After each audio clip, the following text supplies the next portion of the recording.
Hola, ¿qué tal? Muy buenas noches, bienvenidos otro miércoles más aquí al debate de Teatro Crítico.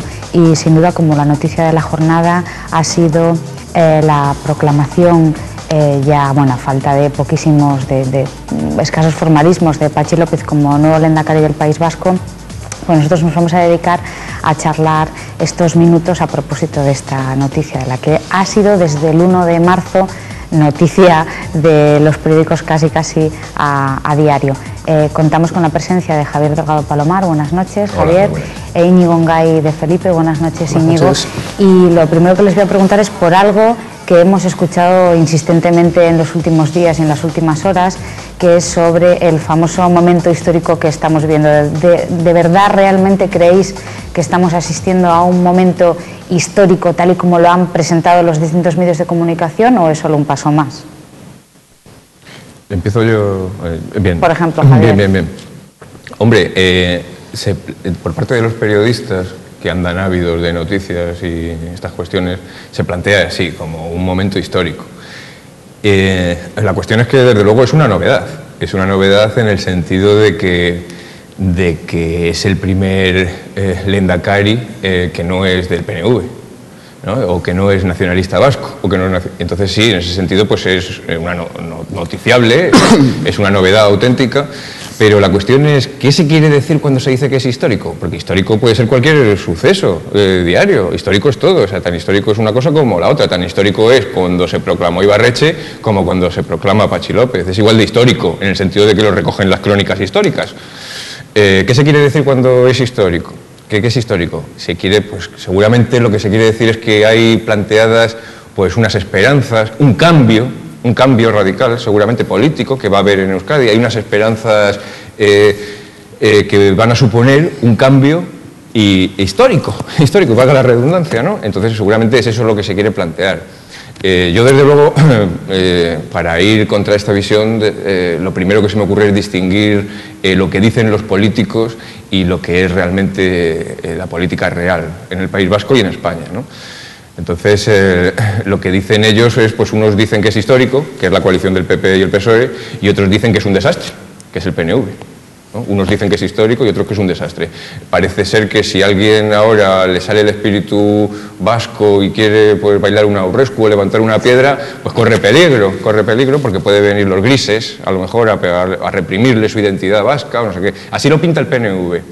Mientras que los otros, es decir, el Partido Socialista y el PP, lo pintan como algo histórico, como un cambio histórico. Desde luego esto no lo vamos a poder saber salvo a posteriori, con los hechos, con lo que hagan realmente desde el gobierno. Y bueno, no sé, no quiero extenderme, aunque habría muchísimo que hablar de todo esto. Íñigo, tú que vives en el País Vasco, ¿cómo se está viviendo este asunto? En ese sentido, yo convergería muy ampliamente con lo que ha dicho Javier. Histórico se dice en principio por varias razones, hay que distinguirlas. En primer lugar, porque el PNV lleva 30 años gobernando en el País Vasco, entonces sí, pues efectivamente es un cambio muy notable, que de repente no gobierne, claro, eso es muy remarcable. Pero también por esto, porque es el primer lehendakari no nacionalista. Ahora bien, cuando se dice esto de que es el primer lehendakari no nacionalista, yo tengo la impresión de que hay mucha confusión en este asunto, porque al decir que es el primer lehendakari no nacionalista, se utiliza el concepto de lehendakari, como es natural, pero el concepto de lehendakari es un concepto que es demasiado genérico. El lehendakari no sabe lo que es, porque el lehendakari, ayer Patxi López en la sesión de investidura se refirió a sus antecesores, empezando a contar con el José Antonio Aguirre, siguiendo con Leizaola, con Garaikoetxea, etcétera, pero aquí se están mezclando varios planos, porque el lehendakari Aguirre fue efectivamente lehendakari según el estatuto que se firmó en el 36, que solamente incluía a Guipúzcoa y a Vizcaya, como es natural, porque Álava estaba en manos de los nacionales, y que tuvo una vigencia de 2 años, y hasta la caída de Bilbao. Y los demás, Leizaola, etcétera, fueron lendakaris en el exilio, con lo cual en el gobierno vasco del exilio, que era más o menos una apariencia falaz de gobierno, porque era un gobierno que no tenía autoridad sobre ningún territorio. Y entonces entonces al pretender Patxi López que él es antecesor de estos, pues sencillamente esto solo se sostiene por la mitología de conectar la democracia actual del 68 con la República, pero eso es falso. Los verdaderos antecesores de Patxi López son los gobernadores civiles de Guipúzcoa, Vizcaya, etcétera, en el franquismo. Eso es lo que yo creo que habría que entenderlo así, que son los predecesores reales, en sentido genético, de la democracia actual, del Estatuto de Gernika, de la Constitución. Lo que sí que puede ser más notable y más novedoso, y también a esto yo creo que se refieren cuando se dice un día histórico, es a que en el País Vasco, en circunstancias muy concretas, han permitido que se dé lugar a algo que en principio, y según los parámetros del pacto de Tinel famoso, etcétera, pues no se ha dado en ningún otro lugar, que es una alianza electoral más o menos sutil, en fin, no un pacto de gobierno, sino otra cosa, un acuerdo de estabilidad, como le llaman, entre el PP y el PSOE. Y esto es una anomalía que explicar, porque para mucha gente, incluido el PNV, pues esto es un pacto antinatura famoso, ¿verdad? Es esta la cuestión. Eso efectivamente es una anomalía, y esto sí que puede ser una novedad importante, los fenómenos que estamos viviendo. Nada, pues ya has dado paso a la siguiente pregunta que os iba a formular, que es sobre si este pacto, que tampoco es pacto, ¿verdad?, como tú dices, tampoco lo llaman pacto de legislatura, si esta unión de PSOE y PP para gobernar los próximos 4 años es realmente una anomalía o no lo es. Hombre, al referirme a la primera parte de la intervención de Íñigo, enseguida te contesto, sí, Sharon, que no se me olvida. Es interesante esto de cómo el PSOE conecta con los lendakaris que estuvieron en el exilio en Nueva York o de la Segunda República, es decir, como si hubiera una conexión, lo hemos hablado otras veces, como si hubiera una conexión sinalógica, es decir, causal o esencial entre la Segunda República y la Constitución del 78. Y cuando realmente no hay una conexión sinalógica, sino isológica, que decimos, ¿no? La auténtica precedente del Lendakari pues estaría en las diputaciones provinciales o en los gobernadores civiles, como decía Íñigo, ¿no? Entonces esto es la utilización de la memoria histórica, con fines partidistas, completamente. Entonces esto estaría en el terreno de las justificaciones del Partido Socialista. Ahora bien, no es el Partido Socialista solamente, como acabas de recordar en tu pregunta, Íñigo, en la segunda parte de su intervención, es también el Partido Popular, ¿no? Los que están, como bien recordaba Ibarretxe, muy compungido, el día de la investidura de Patxi López, como bien... esto era un pacto antinatura. Son la izquierda española y la derecha española, que se supone que están enfrentadas a muerte en una lucha singular a través de los tiempos. Es el mito maniqueo de la izquierda y la derecha que ya hemos tratado en este programa otra vez. Es decir, el que piensa que esta unión es antinatural es que está envuelto por el mito de la izquierda y por el mito de la derecha, tal y como los hemos planteado en este programa y tal y como los ha planteado Gustavo Bueno en sus últimas obras. Es decir, no comprende que realmente en el presente democrático se han borrado la distinción entre izquierda y derecha y se han anegado en el océano democrático. Es decir, lo que tienen en común el Partido Socialista y el Partido Popular es que sus horizontes políticos, nouménicos, digamos, en un sentido muy metafórico, filosófico, son el Estatuto de Guernica y la Constitución de 1978.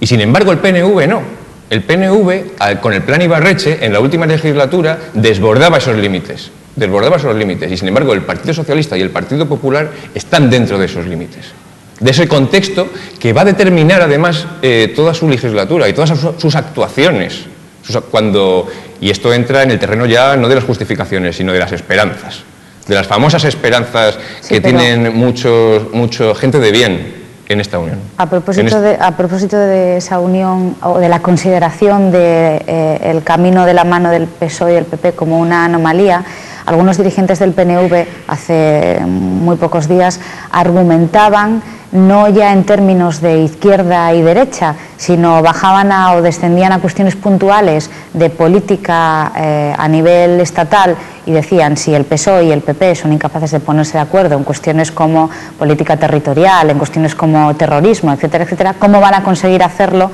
en el País Vasco? Esas serán las principales críticas de los responsables del PNV. Y contestaban ellos, porque la situación en el País Vasco es anómala.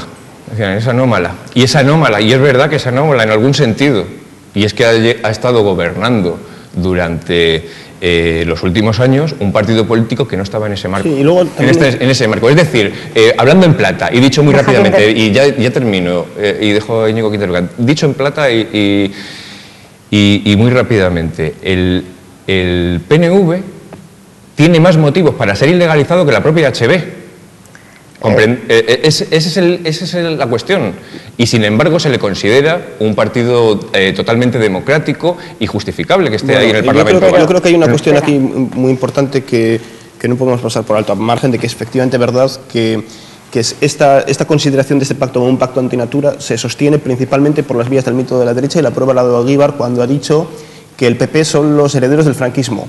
Solamente desde el mito de la izquierda, de la derecha sustancialista, se puede entender que el PP son los herederos del franquismo. Y Pachi López se presenta como hijo de obreros. La derecha es una sustancia que está detrás de las bambalinas de la historia y que unas veces aparece como el franquismo, otras veces como el PP. Bien, esto es la mitología maniquea directamente. Pero, de algún modo es verdad que este pacto es muy raro y hay que justificarlo, porque si no, efectivamente da pie a que el PNV se sienta estafado porque ellos han ganado las elecciones y, como Pachi López dijo, el PNV tiene que acostumbrarse a ser un partido más, pues es un partido más. Pero esto no es así. No es así, porque el PNV no es un partido más. Ahí está. Y por mucho que se diga, que los dos partidos, por mucho que el PP y el PSOE, incluso UPD, el diputado por UPD en el Parlamento Vasco, Gorka Maneiro, ¿verdad?, justifique el apoyo al pacto de estabilidad como una premisa importantísima para defender la democracia, esto no se sostiene por ningún lado, porque no se puede acusar de no ser democrático al partido que ha ganado las elecciones por otro lado, ni a la ETA ni a nadie, son todos igual de democráticos. No es por no ser democráticos. Solo que pertenecen a democracias diferentes, esta es la cuestión. Son iguales de democráticos, pero esto no justifica tampoco la concordia, porque son democráticos, unos defienden la democracia española y otros la democracia vasca. Y estas democracias son incompatibles entre sí porque están marcadas por soberanías distintas, por cuerpos políticos distintos, uno de los cuales todavía no existe, pero que podría existir, y en el momento en que existiera, la sociedad política española dejaría de existir también como nación política soberana. Y entonces, la conclusión principal, yo creo, es que considerar, como dijo ayer Pachi López, el PNV es un partido más, como queriendo decir que no se arregle la capacidad de gobernar el PNV, el País Vasco, de manera indefinida. Considerar al PNV como un partido más es una ficción jurídica, porque genéricamente sí se parece a un partido. Tiene un secretario general, presidente, hacen congresos, se sientan en el Parlamento, pero si se sientan en el Parlamento, sede de la soberanía nacional, me da igual que sea el Parlamento Vasco o español, porque en el Parlamento Vasco también es la sede de la soberanía nacional de la nación española. Entonces, esto es un fraude de ley, o si se quiere decir en términos lógicos, una contradicción. Es decir, una nación política que admita en la sede de la soberanía a partidos políticos, llamados así, que en realidad quieren destruir esa soberanía, eso es contradictorio, y por tanto lo que hay que hacer es expulsar del Parlamento a los partidos secesionistas. Efectivamente, así se justifica lo que yo decía antes de que hay más motivos, muchos más motivos para ilegalizar al PNV, por ejemplo. Y por esa razón creo yo que, aunque las justificaciones que ha hecho el PP y el PSOE del pacto que han ejecutado en el País Vasco sean harto inadecuadas, sin embargo el pacto en sí mismo es prudente, políticamente, aunque las justificaciones después sean ideológicas y desde luego sean bien reveladoras de la confusión notable en la que andan metidos tanto el PP como el PSOE, sobre todo el PSOE. Pero la unión en sí misma es prudente. Ahora, bien, viendo que está justificado plenamente el pacto, viendo que está justificado plenamente el pacto frente a las actividades, es decir, llamarlas ilegales, pero desde luego antinacionales o anticonstitucionales o antiespañolas. Por desgracia legales, claro, esa es la cuestión. Por desgracia legales, porque claro, ilegales no, pero sí antiespañolas o anticonstitucionales en muchos sentidos, en parte.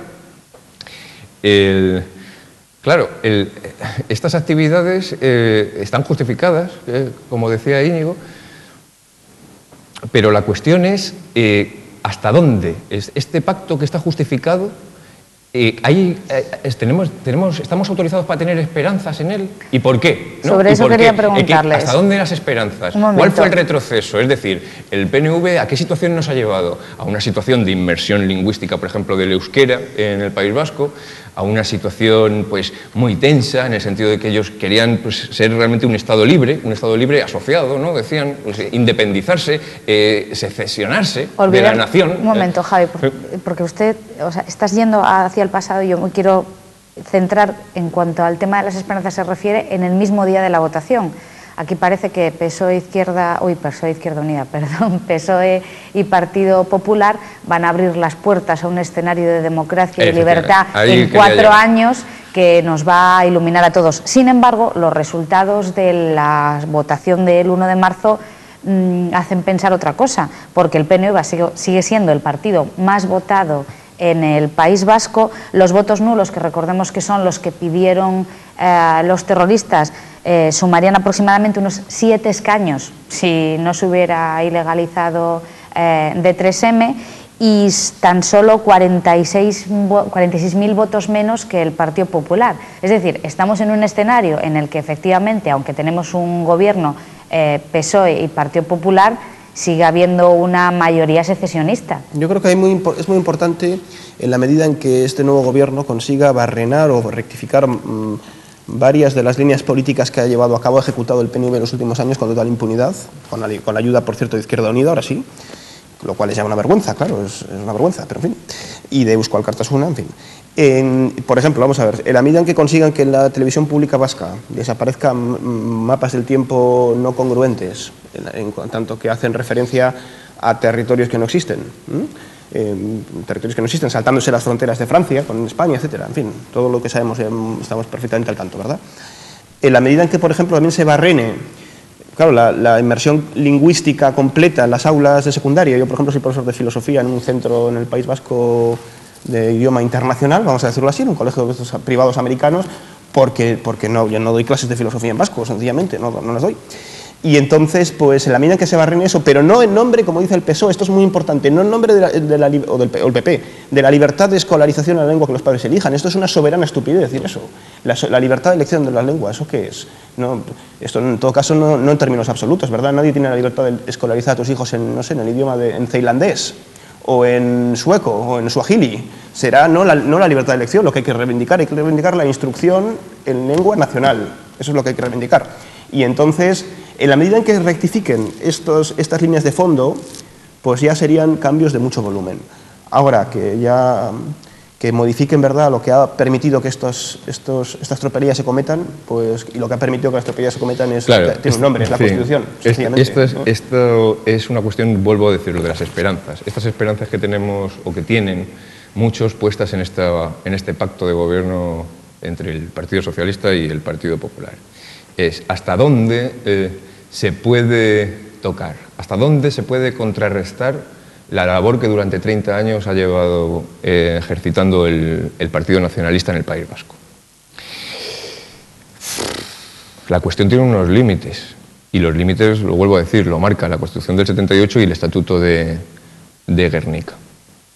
Y claro, y después de 30 años en el poder, los cambios que pudiera haber tienen que ser muy lentos, muy despacio, es decir, para que la gente empiece a dejar de ir a la Icastola y empiece a ir a otros sitios, a lo mejor esos cambios son lentísimos y ni siquiera sabemos si lo van a hacer. Bueno, han dicho que sí, ¿no? Pachi López y tal, pero vamos a esperar, porque yo de entrada no me fío. Tantas veces les hemos visto decir unas cosas y otras a los políticos, ¿verdad? Y cambiar, que yo de momento no me fío. De momento no me fío de ellos. ¿Y es hasta dónde pueden llegar? ¿Y qué ha propiciado que viniera Ibarretxe? Lo que ha propiciado que viniera Ibarretxe fue precisamente el estado de las autonomías. Y la cuestión es que la nueva unión entre el Partido Socialista y el Partido Popular no puede ir más allá del estado de las autonomías y de esos límites. Seguramente sería imprescindible. Entonces, perdóname que termino enseguida. Entonces, la cuestión es que estos cambios, estas esperanzas que hay puestas en la Unión, probablemente son unas esperanzas que van a afectar al cuerpo de la sociedad política, pero no al núcleo de la sociedad política. Es decir, como dice Íñigo, van a cambiar a lo mejor al director de la ETB, las instituciones son, por supuesto, después de 30 años del PNV, todas las instituciones son del PNV, entonces las instituciones, va a haber una limpia en las instituciones, es decir, y esos van a ser cambios reales y positivos, cambios por los que mucha gente está muy contenta y tienen motivos para estarlo. La cuestión es que eso es muy dudoso que afecte al núcleo de la sociedad política. No digo vasca, porque la vasca al fin y al cabo es parte de la española, pero viendo, yo no tengo esperanza. Yo miro al pasado, no a la esperanza. Y viendo lo que ha pasado en Cataluña y la situación creada en Cataluña, bien es verdad que es diferente pactar con Esquerra Republicana que con el Partido Popular. Javier, vamos a dejar intervenir ahí. Pero viendo lo que ha pasado en Cataluña, yo dudo mucho que en el País Vasco vaya a cambiar nada. Seguramente sería absolutamente imprescindible rectificar muchas cosas que están in nuce ya en la propia Constitución, como se ha tratado en otras ocasiones en este programa. Por ejemplo, la distinción, quiero decir que estos no son cuestiones de Ibarretxe ni de Arzallus, son de los ponentes constitucionales. La distinción entre naciones y nacionalidades, por ejemplo, ¿verdad?, que da lugar a interpretaciones realmente inconsistentes de la nación política española como una nación de naciones al modo de peces barba, etcétera. Todas estas cuestiones habría que rectificarlas por completo, pero en principio Y esto no va a ocurrir con este pacto, eso por supuesto, ni en los próximos 4 años. Lo que sí puede ocurrir es modificaciones de detalle, pero ojo, de cuestiones de bulto. Yo creo que sería demasiado... Cuando digo que estas cuestiones no van a afectar al núcleo y sí al cuerpo, tampoco les estoy quitando importancia. Pero son importantísimas, son importantísimas. Yo creo, Javier, que sería demasiado grosero, perdóname, decir que no va a cambiar nada. Sí van a cambiar cosas. Vamos a ver, no que no vaya a cambiar nada. Seguramente Nada del núcleo, quiero decir. En la medida en que este pacto funcione, pueden cambiar bastantes cosas. Sí, por supuesto, importantísimas.